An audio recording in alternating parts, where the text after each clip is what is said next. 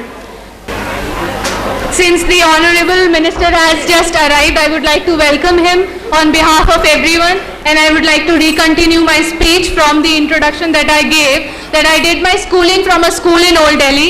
I did my graduation and post-graduation in biotechnology, and then I went ahead to do a PhD from International Center for Genetic Engineering and Biotechnology.